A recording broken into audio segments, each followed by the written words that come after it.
What's up, beautiful people? Welcome back to another video. In this one, I'm going to cover something more generic. I realized recently I've been kind of tailoring my audience to trade gold, and I know a lot of you guys don't like the way that gold moves.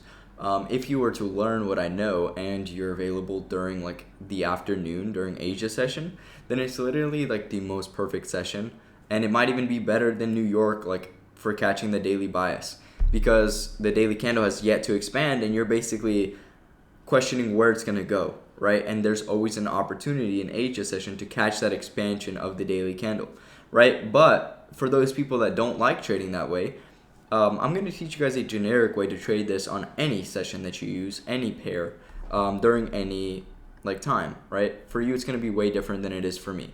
And let's actually hop into it. So just to break down what I look for, this daily candle right here, right? And I'm on the lower time frame and it shows the daily candle.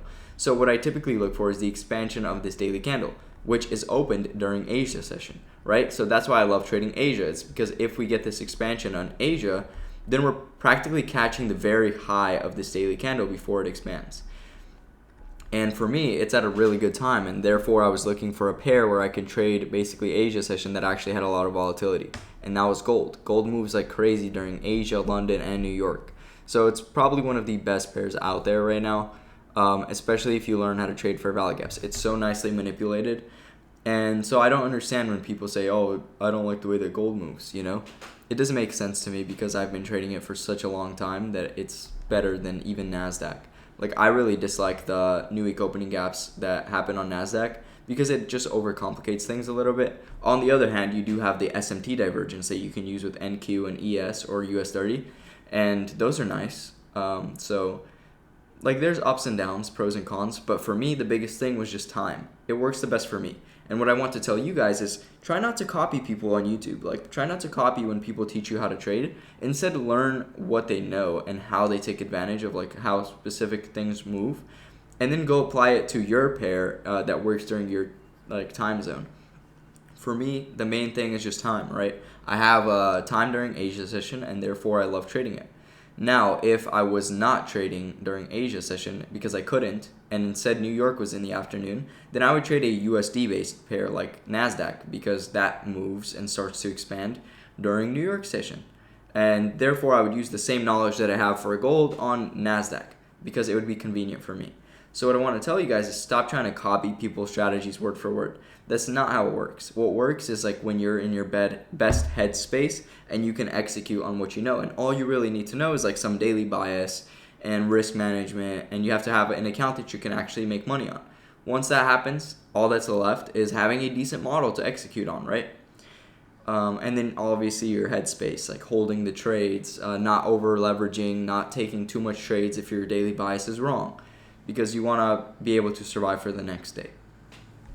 So instead of trying to copy people, instead of trying to copy my strategy word for word, try to take the knowledge and the generic understanding of how the algorithm works and then go apply it to your pair, right? If you're trading London, then GBP USD and Euro USD will be your two great pairs to trade. You can do SMT divergence on both of those, and those move greatly as well. A lot of people do trade GBP USD and Euro USD. If New York session is the one that works for you, then go to NASDAQ, go to US30. You could even trade one of those without looking at the others. Like, you don't have to overcomplicate it for yourself. What you have to do is learn how to trade fair value gaps and be able to like find out that daily bias. I feel like a lot of people, like especially SMT or supply and demand traders, they all use liquidity. Like, people have begun to understand that liquidity moves the market. And so they incorporate it. Even if they're trading supply and demand, they still incorporate liquidity. They understand that's how the market moves. And for me, fair value gaps is that one thing that I think that anybody can incorporate into their strategy. Like, even if you're trading supply and demand, if you understand fair value gaps, it'll just kind of nail down more specifically where the market is going, what it likes to do, right? So if you guys actually learn that, no matter what you're trading, it's a generic way of understanding how the market moves a little better. So to hop into like what you should look for and how you can like create a generic understanding, first of all, power of three. That's something you should research. Power of three is this daily candle, as I mentioned. Like, that's what I look for, the expansion of this. And then you pair it with like whatever you're using for your bias on the higher time frame. It could just be liquidity. It could be like these significant areas. Like, I love using daily candles with no wick as my draw on liquidity, because I always see it like to come up and rebalance that before it moves lower. Like sometimes there could be like a fair value gap there, but it'll literally just come up, wick here to rebalance this candle with no wick, like take out the high, and then it melts anyways. So I love looking at that as one of my confluences. And whatever else you use, maybe use order blocks, maybe you just use liquidity, whatever you're using as your like draw on liquidity for daily bias, you start there, right? And then you start scaling down. So once you identified your daily bias and you come in with a conviction that it's going to go down or up that day, the next thing that you need to do is scale down to the lower time frame and wait for a session to start, whatever session that is, and make sure that that session aligns with the pair. If you're trading London, you do Euro, USD, GBP, USD, anything else that moves during that time. If you're trading Asia session, you can do gold, you can do GBP, JPY, any JPY asset, right? You can do any Euro asset during like AUD, Euro, or whatever. Euro AUD, I think would be the right one. You can do XAU. I don't know if it's Euro XAU. XAUEUR. I think it's something like that. The Euro gold versus the Euro, which would move during London session a little better than XAU USD, right? But it still moves, and you don't have to do that. And if you're trading during New York session, you trade US dollar based pairs, and then you consider Forex Factory. So one of those things is considering high probability days, which would be the ones with news on them. The next thing would be finding the right pair and then trading the right session for the pair that you're trading, right? And make sure it works just during a time that you're available, a time that you can actually trade. And then you kind of start finding that daily bias. Once you look for the daily bias, once you figure out what you're going to be using, like the strategy that aligns with you best, for me, and I honestly, like, I don't understand, you can be profitable with other strategies like trend lines and supply demand, but it just, like, most of the time it's harder to actually understand the market like that. It's definitely possible because the market moves in two directions, and if you have good risk management, you get funded one of those times, or you trade a live account and you have good psychology and you can hold your winners, then you'll make money. Of course you will, right? And I'm not going to tell you that other strategies won't work. I'll tell you right now, this is what this video is about, like that you can, like, just like a generic understanding of profitability, that you can make money with anything.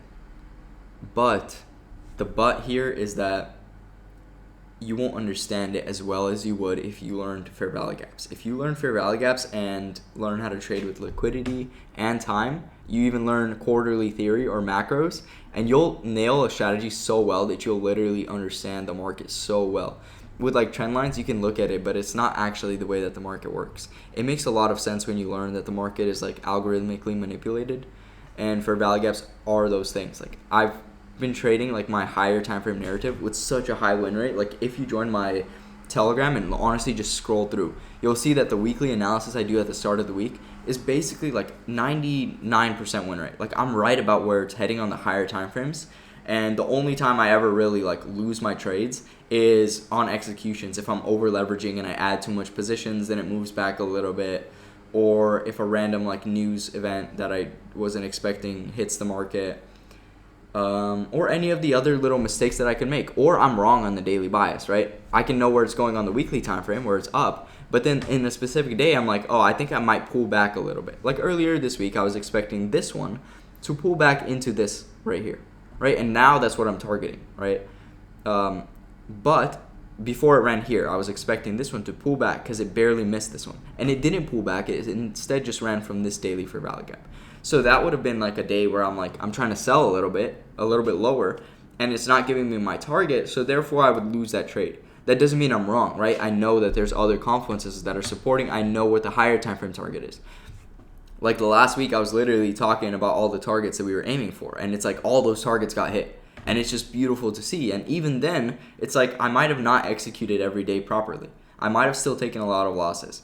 And so it's important to consider that losses are a part of the game, and you just have to figure out like how to understand the market in a way where you can, when you take losses, you learn from it, and you're like, okay, I was just wrong on the daily bias, but I still understand exactly what happened. Like here, like I understand exactly what happened still. It just wanted to get to this target, right? And so it ran up from the fair value gap right here. It doesn't have to come down into an IFEG. That would have just been a better high probability entry for myself.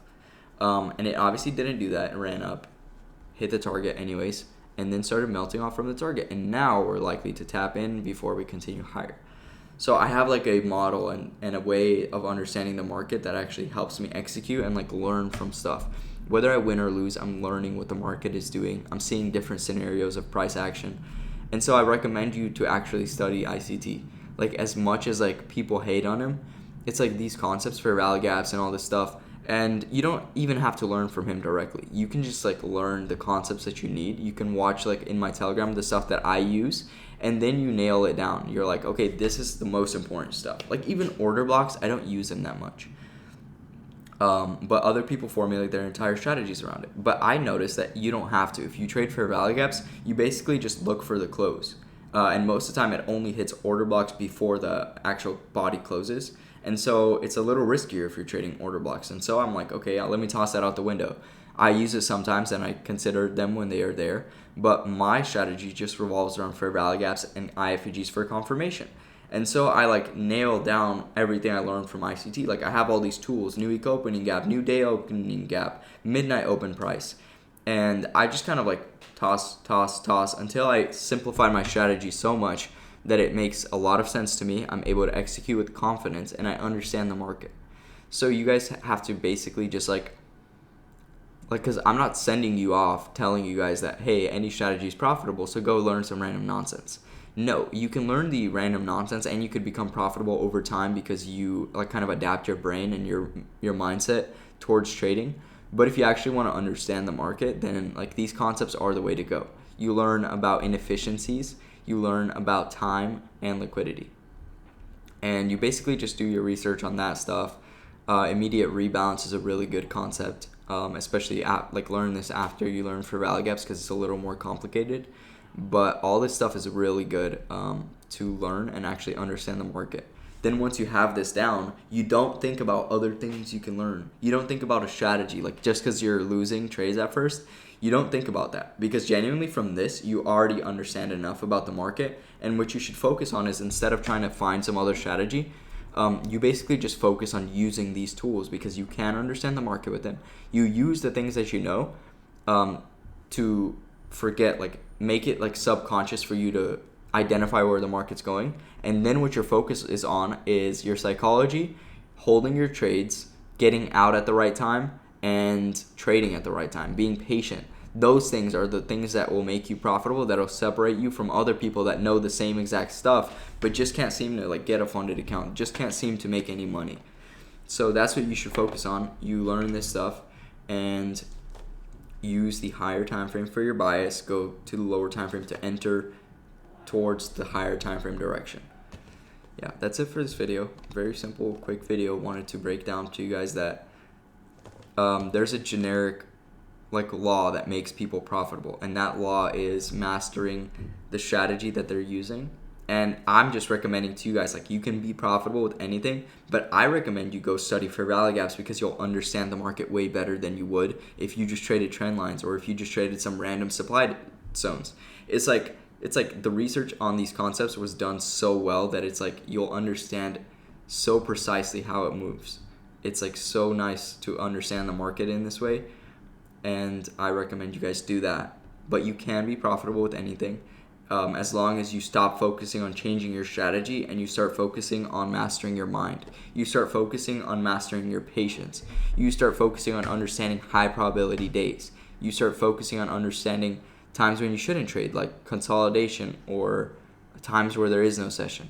And then you lock in and you master those things, you will become profitable. You will start making money. All right, guys.